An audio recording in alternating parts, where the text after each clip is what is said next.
Thank you so much for joining us. Welcome to the Tom Style Show. Today is super exciting. We have Zack with us. He is an entrepreneur. He started his company Therr.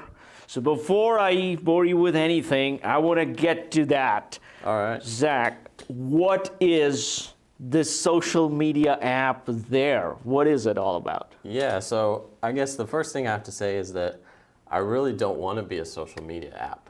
I hope that's not too big of a surprise, but yeah, I think the words or the phrase social media, carries so much weight now, especially with the Twitter takeover and Facebook is now Meta, and it's too buzzy lately. And really, I want to think of the app more as like a local networking app. So it's either business networking or social networking.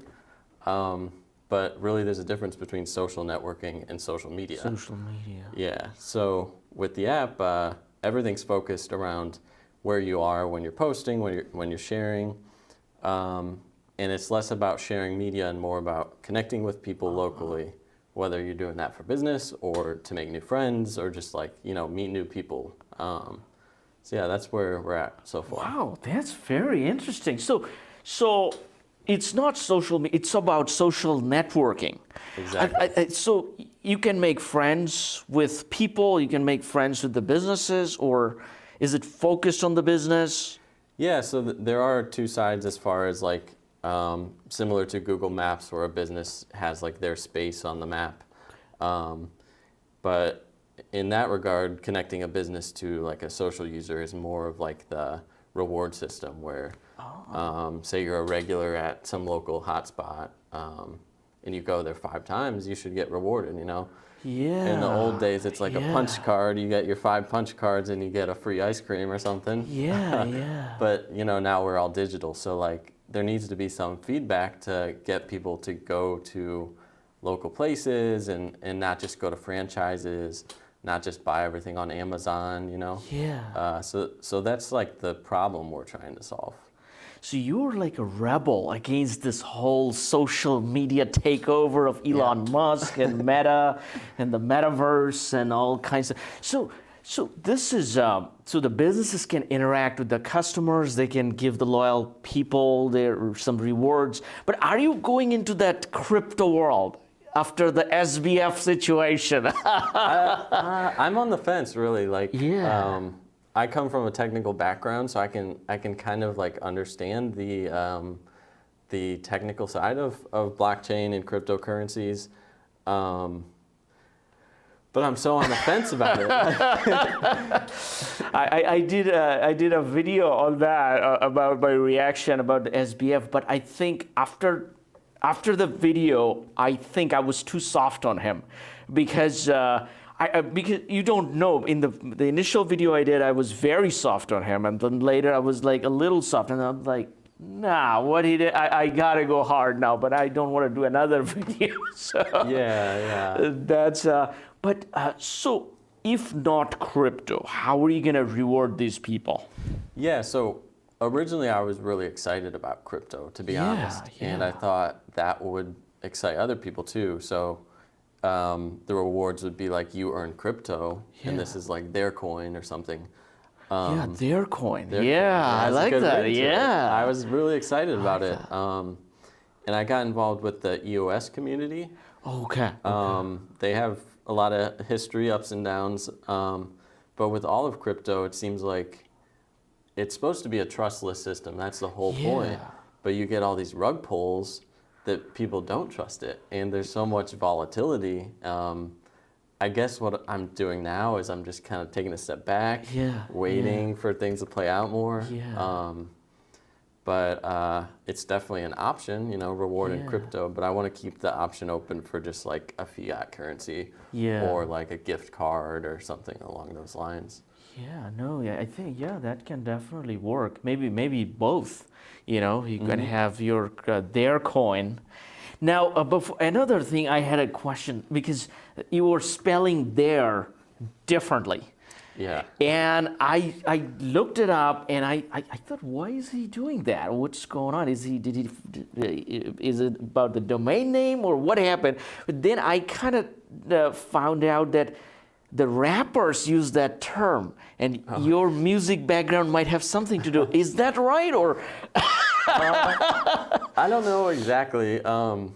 So I think the word there, I think it's called a double entendre. I could be wrong. Okay. But there's all these different spellings. It could be like, that's theirs, or it could be over there. Yeah. So it's kind of a mix of that, and then I think "There," right there, is from a Therr, song. yeah. I can't think of the song right now. Yeah. But a lot of people go to that. They're like, "Oh, is it Therr?" And I just say it can be if you want it to be. Yeah, that's good too. Yeah, because the thing is, sometimes people want to have a very simple name, but if you have some sort of interesting thing in the name, and once you learn it, you cannot unlearn. Now, if I want to go back, I don't want to know about there, but I'm like, okay, I already know. I can't. Yeah. That's a good thing. Yeah. I want it to be something that people can make their own. Yeah. If someone wants it to be Therr and they invite all their friends and they say join Therr, that's fine. If they want it to be there, that works too. So. Now, let's get to your background. You're a software engineer, but did you study software engineering, or did you start as a software guy, or as an audio engineer? I was like, okay, what's that? Yeah, so originally I was all about music, as you had alluded to, and I wanted to be a recording artist. So I also played music, but I was interested more in like capturing another band's sound, and I loved like editing. So it's audio engineering in a way, and it just didn't work out as far as like college degree. I went to Indiana University, and they accept like 15 students a year into the recording arts program. It's crazy. Whoa. Crazy. Wow. And they have Jacobs School of Music. I don't know if you're familiar, but it's one of the top music schools in the country. Yeah. But when you're coming out of high school, you're a little bit naive. You're like, it'll be fine. Yeah. And I remember I got to like the interview where you go to the school and there's like a panel, and I walked into a room just like this, and it was like five adults just interviewing me about music and my passion. Man. And I just froze up, completely froze up. I It's like was the Shark Tank. Yeah, I was not ready for it. Oh, man. So I even tried to reapply the next year, but supposedly no one has ever gotten in after reapplying. Yeah.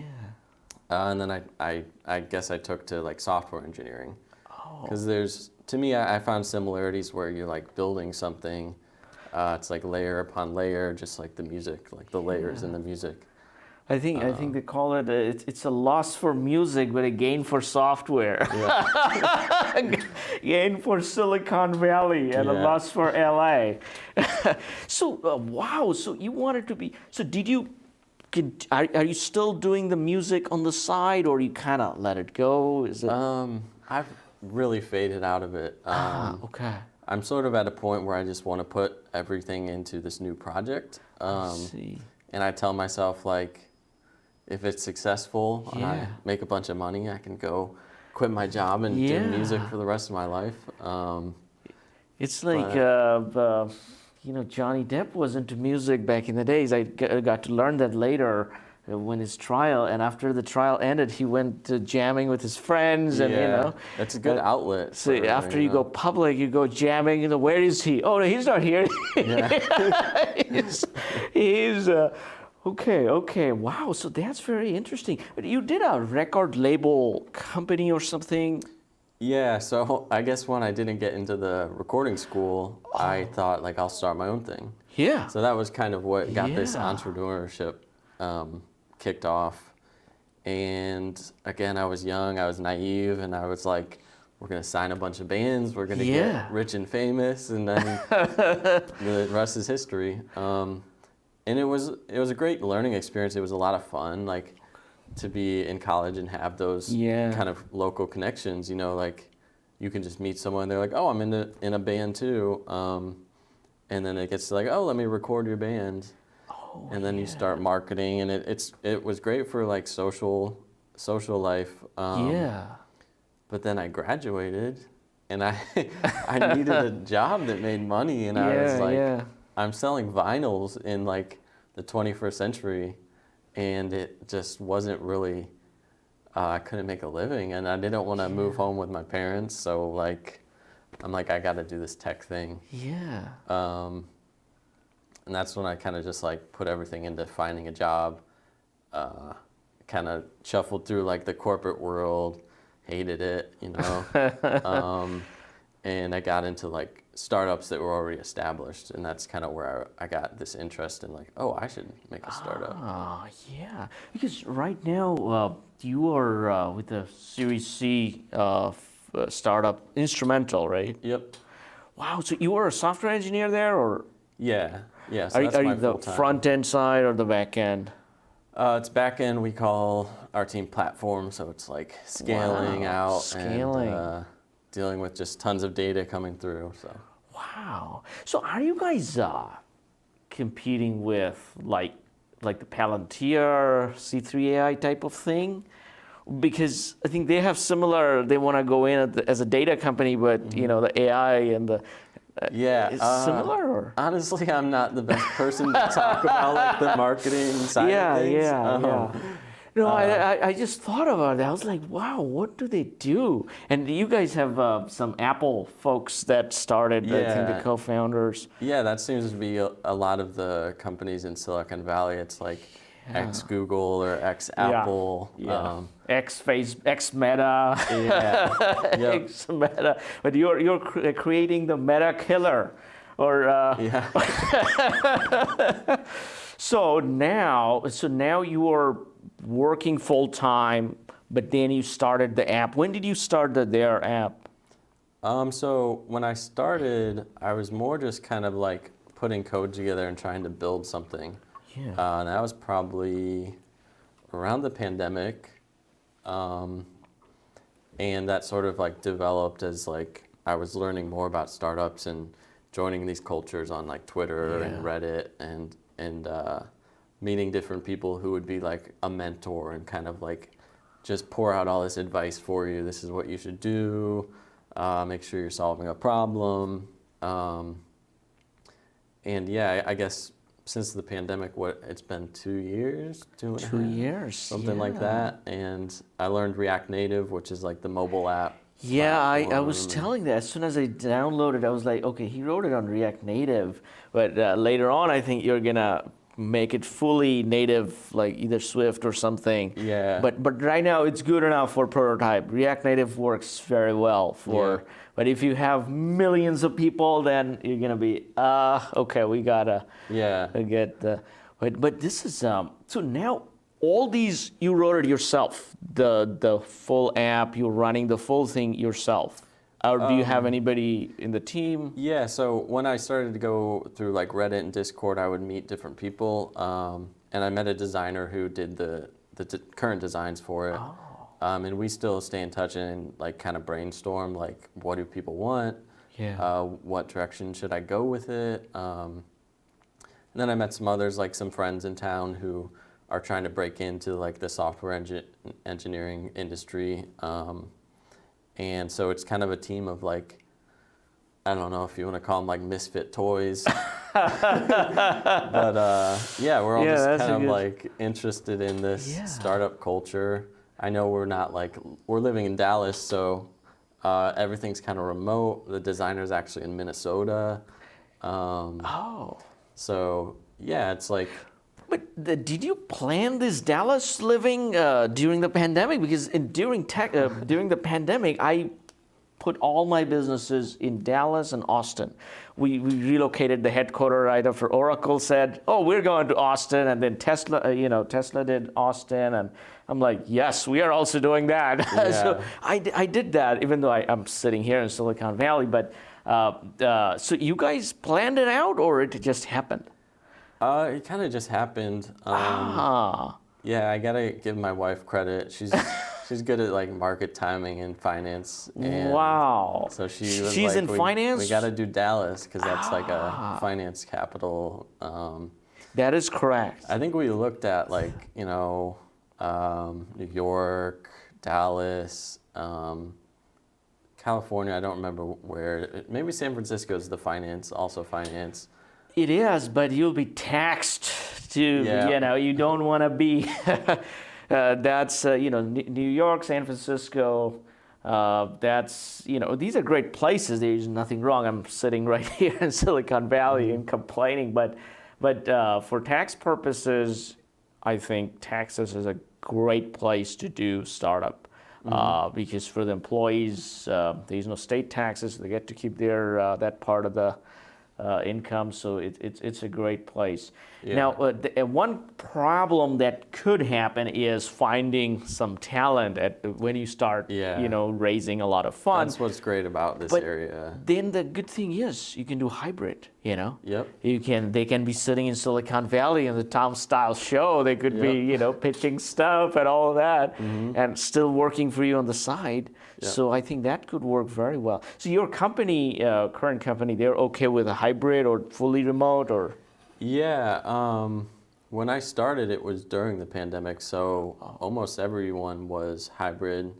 They had a small office. And after I started there, they moved into a bigger office, actually, because they're really focused on bringing people together, like every quarter.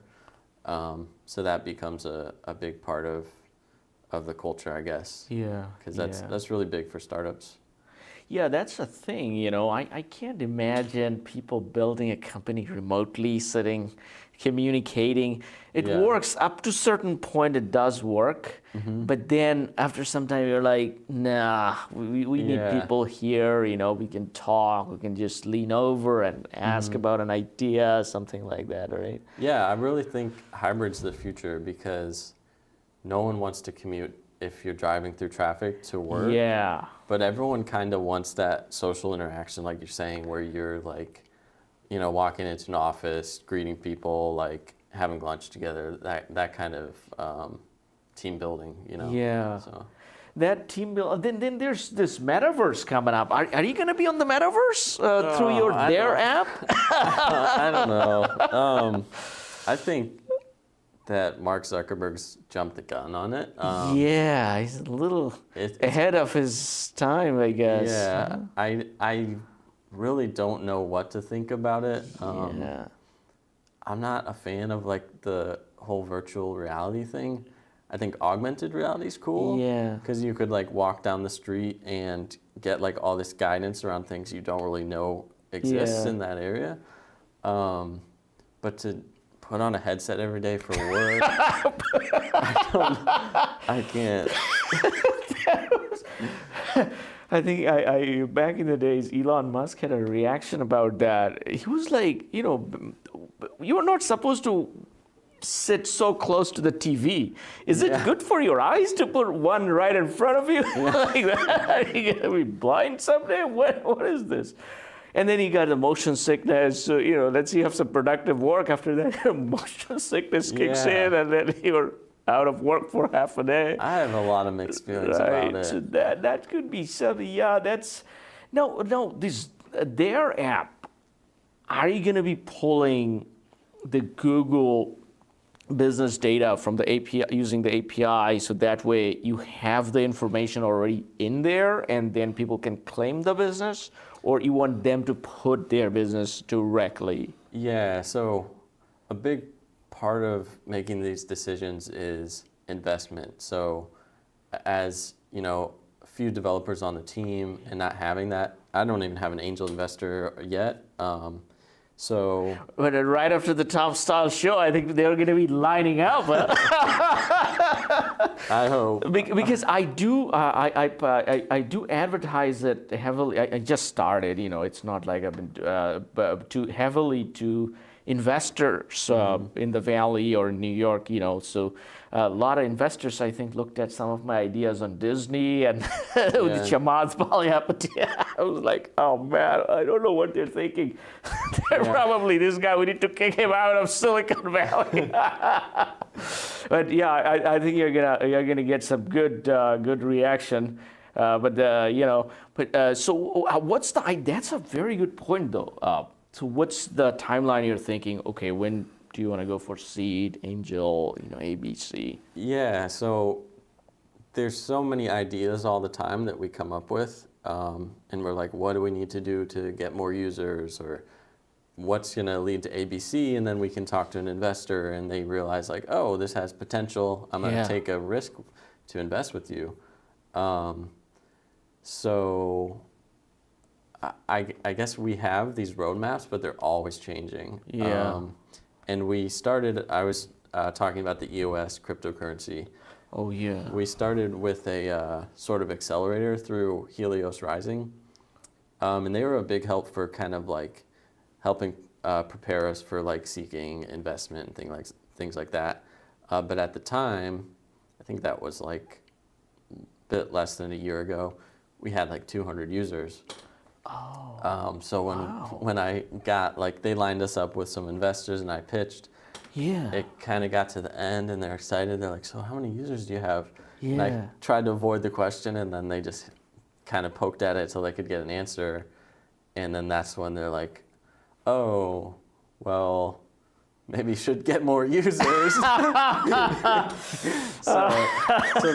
that's what we've been doing. And now we've kind of, I don't want to go pitch and have that experience again. So we've been focusing on like user retention, cost per download, cost per click, and really focusing on like how do we get these users to stick now.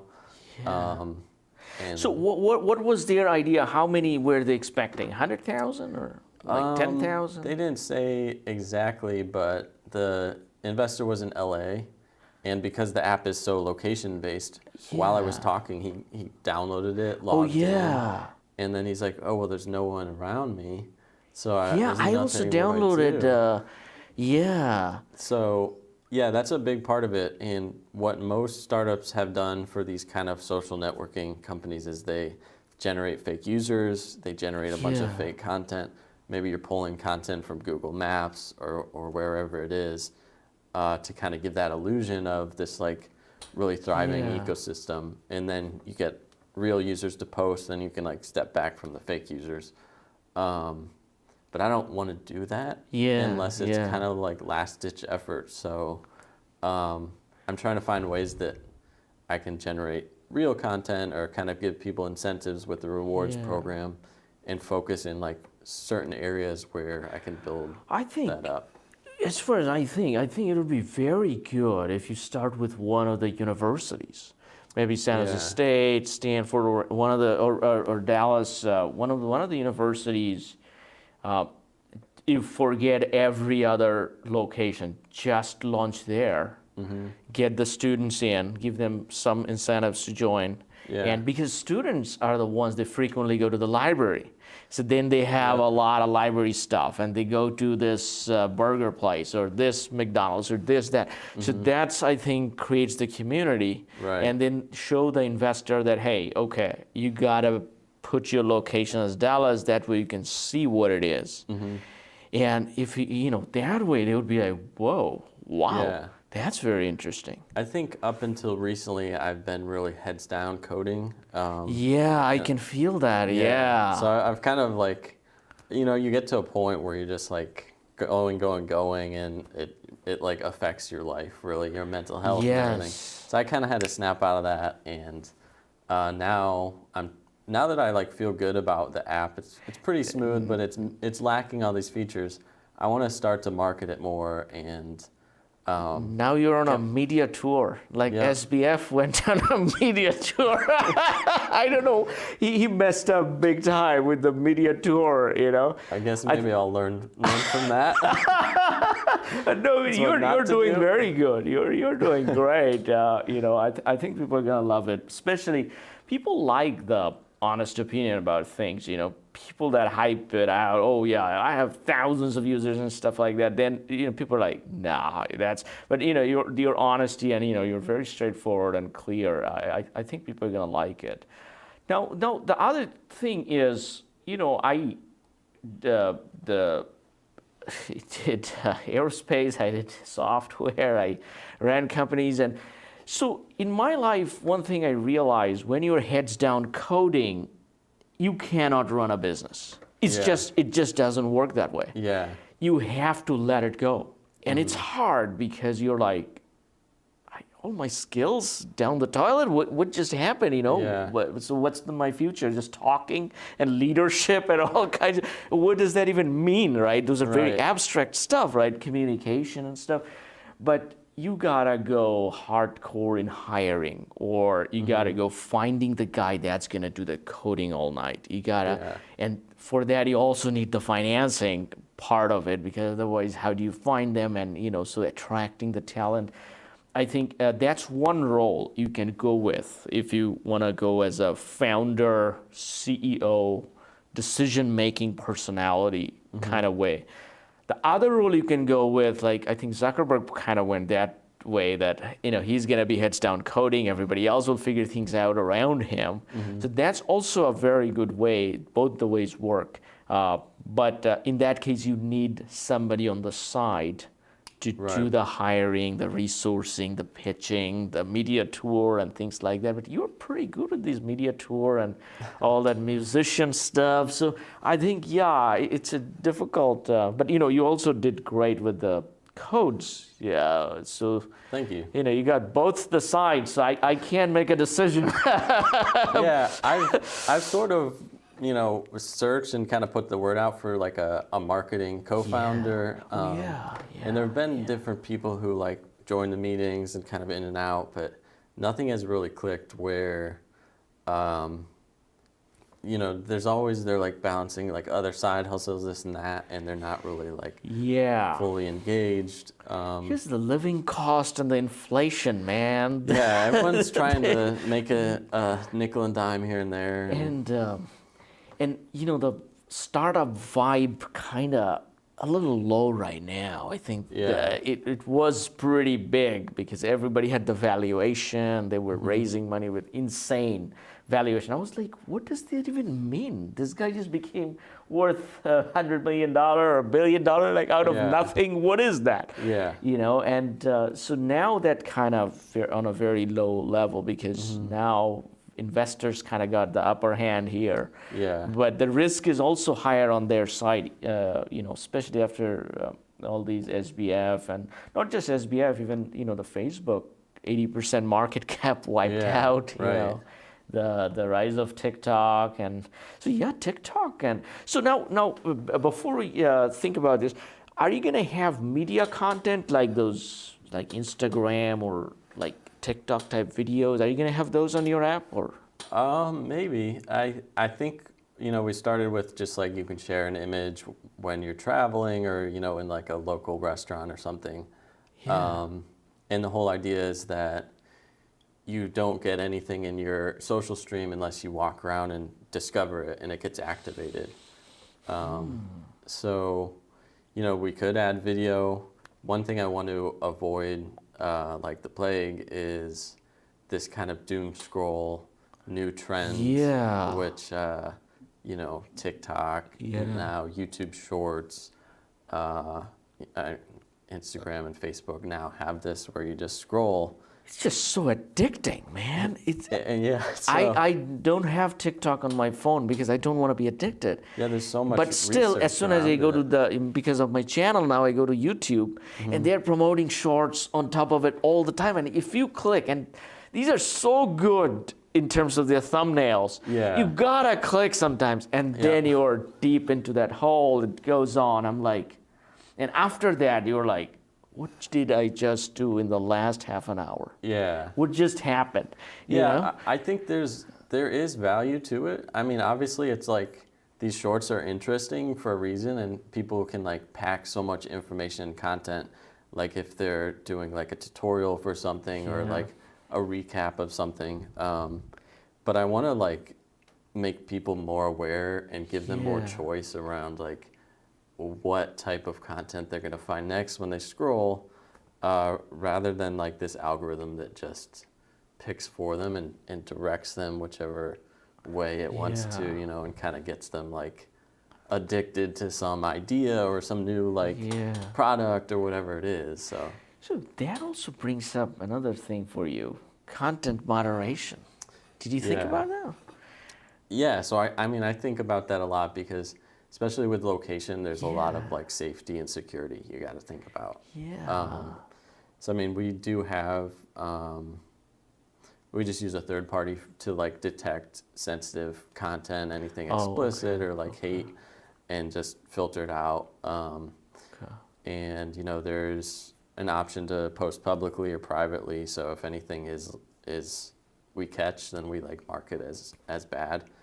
But obviously, as we grow, I know those will be things we gotta account for. Because if you do too much moderation, they're gonna say you're anti-free speech. You know, I don't know. I don't know about all. You know, Elon Musk is saying like, I'm gonna fix Twitter and like open it all up, and immediately it blew up in his face, and he learned, oh, this is why this like big company has made all these decisions, because there's groups of people making them. It's not really like these corporations are just run by one corrupt person who wants to like screw over the world. It's just kind of the nature of a group of people miscommunicating, things slip through, it's not perfect. So I think it's this problem of like these companies are too big to fail. So when they do fail, they're like, oh, it's not our fault, we'll fix it, we'll throw money at it. So that's why I want to compete with them. You know, I think smaller startups need to come up and like give people another option.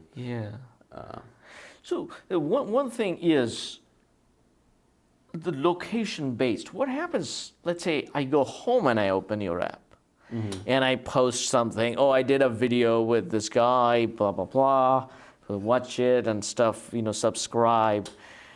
So then my home becomes a place. Yeah, so this is kind of a recent thing where we're trying to drive more towards like private events.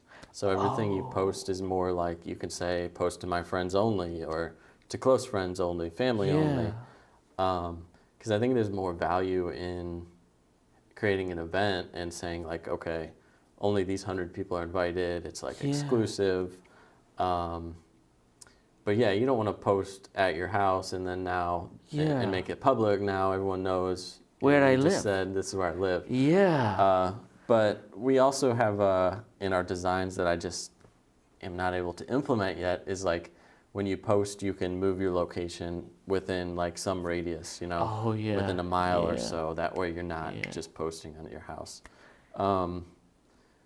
But it also kind of gives rise to this conversation of like, should we be able to post without location? Which is tough. Then you become similar to the other guys, right? Then what's the difference? So the location is a fundamental thing that gotta have there. That's why there's so much of this, I don't want to be a social media app. Because that's not really what we're building. It's You're a more social networking experience. Yeah, it's a way to actually get off your phone and meet people just like we're doing now. And like have conversations. Like a networking experience. Right. Like I'm getting that from Joe Rogan Experience. I thought about when I was thinking, what should I name my show? I'm like, you know, Tom Style or Tom Experience. I'm like, who is this Tom? Is it Tom Cruise? I'm like, okay, let's put the full name. You know. But yeah, wow, I like that idea.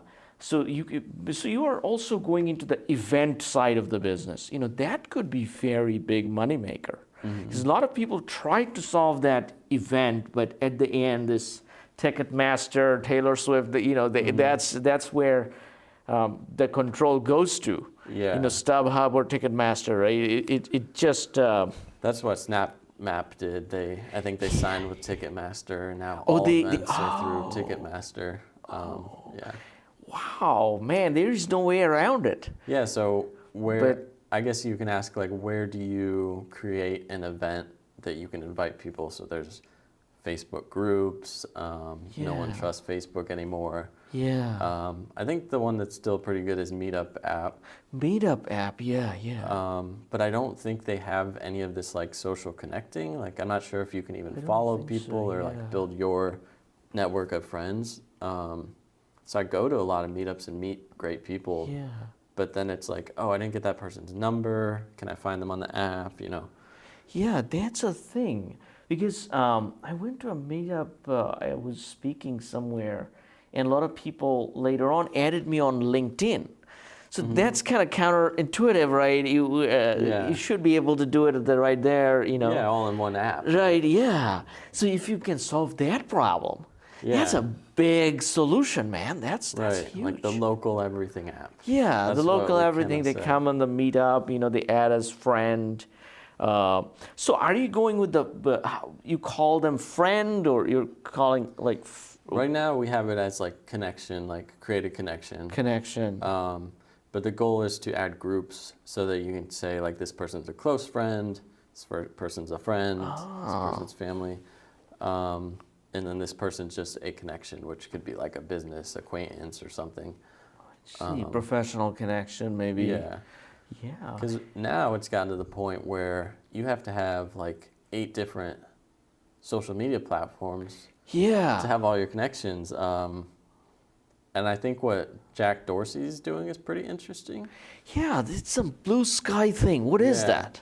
So I think he's using blockchain in a way where you could create your network of people, but then when you go to another platform, you can bring that network with you, so that now you have all those same connections. Maybe they've never used Twitter, but you still have them connected. So when they join, you're already friends with them. So I think that's pretty cool, and he's I think he's gonna outsource it so that people can integrate that with their different platforms. Wow, that's very interesting. You know, he's a Web3 kind of guy. He's you could also be Web3, or maybe some Web4 comes out and you're like, oh, I'm the Web4 personality. So back to that. Back in 2020, you could have done an ICO. We thought about it. Yeah. Now that I think about it, right? Because that time the market, everybody was crazy, right? Going. Yeah. So I mean, we thought about building on Ethereum, Solana, and then EOS. Yeah. And I was learning these technologies to do that. And their coin was kind of like the plan. But I realized how much time it would take, that I'd really have to make like an entirely blockchain company. Yeah. I couldn't really split my time between both. So as the market's changed and like things have kind of tanked and they're kind of like everyone's waiting for something to happen, I guess I'm waiting too. Yeah, because it's going to be seasonal, right? So now everything is going to be down for a while, and these FTX, and then people will forget it. And then again, they're going to get excited about another SBF. It's just people's mind. That's how it works. Yeah. And, you know, in that time, if you have their coin, you know, that could be interesting. Or you can, you know, by then you might have enough activity going on without going into the blockchain side. Yeah. Right? I think there's a lot to creating an ICO, because for one, you have to have marketing skills, which is kind of new to me. So I'd have to like develop this blockchain token. I'd have to learn everything about what it takes to like schedule all these like checkpoints. I'd have to get everyone excited about it and be able to distribute, you know, like the airdrops to everyone. It just became so much like over my head. And so many of your marketers could be pump and dump guys, you know, they can trick you into it. Oh, I'll take care of that, you know, let me. Yeah, I think that's how most of these rug pulls happen, where there's the technologist and then the marketing guy comes in and helps them, and then, you know, something happens. Yeah, and then they disappear, and then everybody blames the founder. Like, oh, you were the one, but he's like, oh, I didn't actually know, but I got carried away. I got into it, right? So I see that. So that could be a situation. Now, now in terms of the thinking, I think where you are and the user. You know, the user acquisition. Now, this is something back in the days in Silicon Valley. A lot of people took advantage of this, which is user acquisition through Facebook ad. And Facebook was really good at personalizing the ads, and you could have an app and you can say, okay, I'm gonna put $2 per download. And Facebook will actually give you very, very good result on that many downloads. And they had those downloads, let's say they put a couple 100,000 and got a few 100,000 users. And then they go to the VC, hey, I need more money. Because I have 200,000 users that I got last night from Facebook ad, but they don't say that. They just, people just love it. They're just downloading left and right. And VC's like, oh, okay, I said that. So, okay, here's another check. And then they go in and do the same thing and keep growing the user and also doing other things. I don't know how good it is anymore. So I don't know the user acquisition cost now on Facebook. Google acquisition, I don't think it's that effective, but Facebook was maybe TikTok or. So are you thinking of going into that direction of getting local user acquisition through advertising and then getting enough of the users and then retaining them kind of way? Yeah, so I think what you're describing are like these startups that are like a house of cards or like a yeah, kind of, yes, correct. Yeah. So, I mean, even I would say like Facebook was like that. Yeah, and then they kind of glued all the cards together and made it stay up. Yeah. But now look what's happening. Like, is the house of cards falling down? So, I mean, and that ruins people's lives. Like, everyone who was laid off from Twitter and all these companies, like that's people. Yeah. Some people, it's like, oh, I'll get another job. But some people, that's like ruining their lives. Yeah. So, I don't have any interest in like creating a bunch of fake users to trick investors and then it's just like this big web of lies. You want an authentic experience. Yeah, maybe even if it's impossible. I don't know though. No, that is possible. But I'm gonna try. Because that's not impossible. It just takes longer. Yeah. Right. So you cannot overpromise the investors. So you have to be very clear that, hey, here's what I'm trying to do, and if you're okay giving money, you can give money. If not, you can give it to the House of Cards guy next door, no problem. So it's being very clear. And the good thing is, this is somebody was saying that the other day, because the good thing is, you are not a college dropout starting, so you have to do something, otherwise it's over. Because you have a stable job, you have a career, and you can pace it in your own time, right? So you don't have to be on someone else's timeline. So that's a good thing. But it could change once if you bring in another co-founder and that guy's way overexcited. That's a good thing. You want them to be overexcited, but then, so that's finding the right person is going to be one of your most difficult challenges. So I talked about these potential like marketing co-founders, and one guy was a dropout from Princeton, and that excited me just because I was like, oh, there's like a story around this, and especially when you see like, I think 10 years ago when I saw like the Social Network movie, it's like, that's inspiring. Man, that was so inspiring, right? And like the Steve Jobs one, and there's like all these. Guess what? I'm stopping you for 2 seconds. You love Steve Jobs. I saw that somewhere on news or something, so that's why I'm wearing a turtleneck, just for you. I don't know where you saw that, but I do. I mean, I think he was more interesting than these other founders that I've seen. They're like, what do you call the story? The origin story. I did a video on narcissistic leaders. Yeah. But I think the sound was really, or I don't remember what video. And that was Steve Jobs was definitely one of them. He was obsessed about it. Yeah. But that's one thing I always like in founders or anybody or employees. If they're obsessed about something, I'm like, okay, all the things I can forgive because of the obsession. Because it's hard to find an obsessed person. You know? I think it's always a question of at what cost. So for one, you have to like take all these Hollywood movies about these founders with a grain of salt.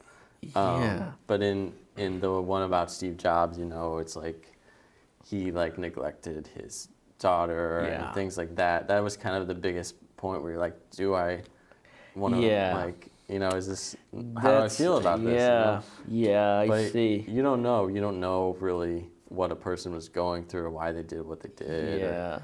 You can't really ever know without the full context of it, right? Yeah, you're very right. You're good at explaining things, man. You got the founder thing going. This is very good. This so now I think I cut you off somewhere and I totally forgot what I was saying at that time.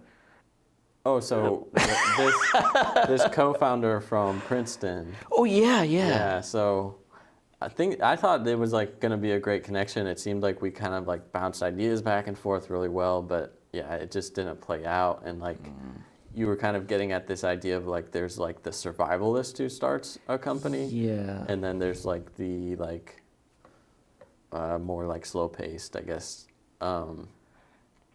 So yeah.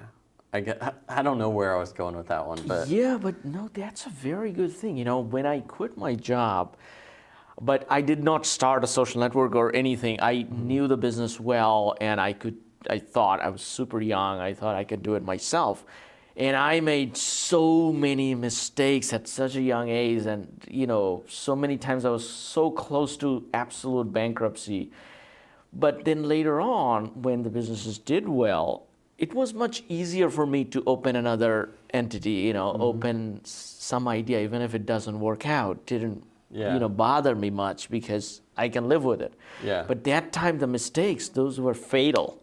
Because, you know. That's how I felt with this record label. Like when I deciding to quit that or get that up was like devastating. You know, it was like this was like my passion as a kid. You know, you like love this thing you're creating and you like want it to be your future.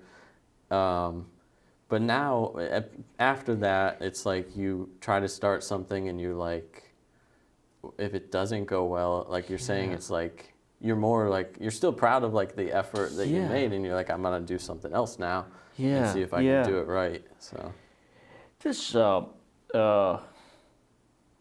I'm a forgetful person. I forget things. And I have a piece of paper that has nothing on it. I just keep it for the show, you know, to show like, oh, I'm doing a lot of research here. Don't tell them that. You know, your Princeton guy might be watching the show and he searches your name and you show up. It's like, oh, wow, he's promoting the show, telling his stories. This is so the thing is, you know, now you can kind of do it in your own pace and things like that. So that's one thing, finding the team, what they're, you know, how much do they want it, how fast do they want it. That's another thing. The other thing also you might find, not just the co-founder, a lot of the employees would be waiting. Is he gonna get the Series A? Is he gonna get the Series B? If not, I got another company that already got the Series C. I'm looking.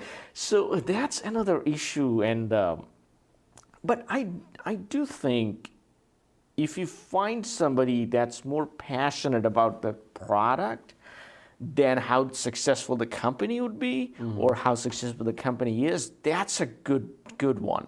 You know, that's because somehow they want the product to work out, right? It's kind of, you know, when I was, and this is very recent, when I was opening this, I was looking for people that can videotape, you know, do the video and all that stuff for the show. And a lot of professionals, they said, you know, we're going to charge you this. And then Edwin came along. He's just a kid, and, you know, he's from San Jose State. And I was like, you know what? I was just like him. You know, people gave me chances. That's how I got here. You know, so I was like, I don't want professional. I want somebody who's trying it out. And get to there, you know. And Most of my decisions that I have done, I have given chances to many people, and a lot of them didn't work out. So don't get the idea that all of them will work out. Some of them, I would say 50-50, or maybe even a bigger scenario didn't work out. But the ones that do work out, they work out very well. A lot of people that I hired, there was no way, they were not qualified for that job or not hired for that job at all. But somehow at the end, they outperformed everybody, and they were like, how can that even be? And that actually happens a lot. We hired, we have software training program. We teach React Native, and Java, a couple of those other things for the recent graduates to get caught up.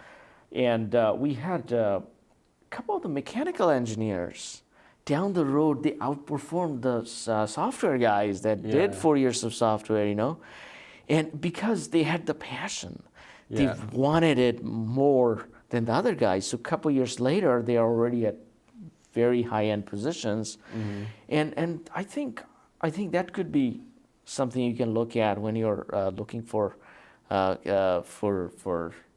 the resources for your organization. Looks like I'm giving some kind of advice here. My job is to ask questions. I'm not an advisor. I'm gonna put this is not a financial advice show, so do not buy stocks or ICO based on disclaimer. The disclaimer thing. So now, so now we talked about quite a few things. So the raising money probably, or maybe next year or so, you might raise some funds, and So are you gonna put the headquarters in Texas so far? That's the idea, or? I think we would probably start out fully remote as much as we could, but then at some point you want like a home base that kind of feels like. The office is home, or at least the top guys there, right? Yeah. Because I think there are a lot of companies that are still entirely remote, but I don't feel like you'd be able to really engage and build this type of company that's all about social and communicating and networking if it's entirely online. That's. It's also you're talking about passion, and people who want to even though they're getting paid, want to do this for just the passion of it. It's exciting. They want to see what happens. They care about these topics or whatever. You don't really see that. It's hard to see that through Zoom or Google Meet. How do you And there's that slight delay sometimes where you're communicating, but you're not really communicating. So, Zoom. I'm never on the Zoom. All my communication, either phone or in person. I'm a non-Zoom person because it's. I don't really need to see you. I can just talk to you on the phone and be done with that. Or you can share the screen if I need to look at the code. I don't want to be in this Zoom culture. But that's my ancient way of running things. This. So now. I think that's what I'm kind of thinking, because when are you coming back on the show? Because when you have something new, then we can book you there. Tommy, I got something new. Let me come over with my co-founder or something. You have some new guy, and people are like, oh wow, now it's part 2. Let's see what happens, right? Yeah, that's pretty exciting. Anything you want people to know? Because I think so far I'm just bombarding you with things, but now anything you want people to know about the app or to try it out, download, etc. Yeah, don't trust Elon Musk. That will go viral. We got to do it at a short. Try out the app. If you don't like it, let us know. Tell us what sucks about it, and we'll try to make it better. So. You should incentivize people for giving feedback. Do you have that? Do they get some incentives? A little bit, but yeah, it's not something we've just started pouring money on yet. Then people just complain about things to get the point, and I see. But that's so download. So there your website is Therr.app, right? Therr.app, and you're also on the Apple App Store. You're on Google Play Store. Yeah, we have Therr.com, which would eventually be like the desktop version, but we haven't put time into developing it, so it kind of just links to the mobile. Okay. But yeah, it's on Android and Apple, and eventually it'll be probably have to be on Elon Musk's new app store that he's talking about. You are very Oh, Elon Musk is coming out with an app store? Well, he said that there's a lot of red tape around the Apple Store. Yeah. Which, they have all these like measures around privacy and security. So he's like, I'll just make my own, the Tesla phone or whatever. Oh, yeah, he has that idea. I did a video, but it was gonna be more exciting because he versus the Tim Cook. But then he said, "Oh no, we resolved it." I'm like, oh, okay. Yeah, maybe it was just some leverage. Yeah, because that time he went crazy. But you are very active. I saw that on Twitter. You were like super active there. Yeah, Twitter and Instagram. Instagram also, okay. But okay. Like you said, when you're coding, it's hard to do both. So yeah. Kind of off and on. And maybe you could be the seasonal founder. Like so, one season you just do the coding, you don't do anything social, and the next season you are just social. Yeah. Right? You could pioneer that. That's interesting. It's not a bad idea. That could be interesting. And then, so yeah, we are looking forward to having you again with some new and exciting news. Thank you so much for coming on the Tom Style Show. Yeah, thank you. We really appreciate it. Hope to come back. And we'll see you soon. Thank you so much.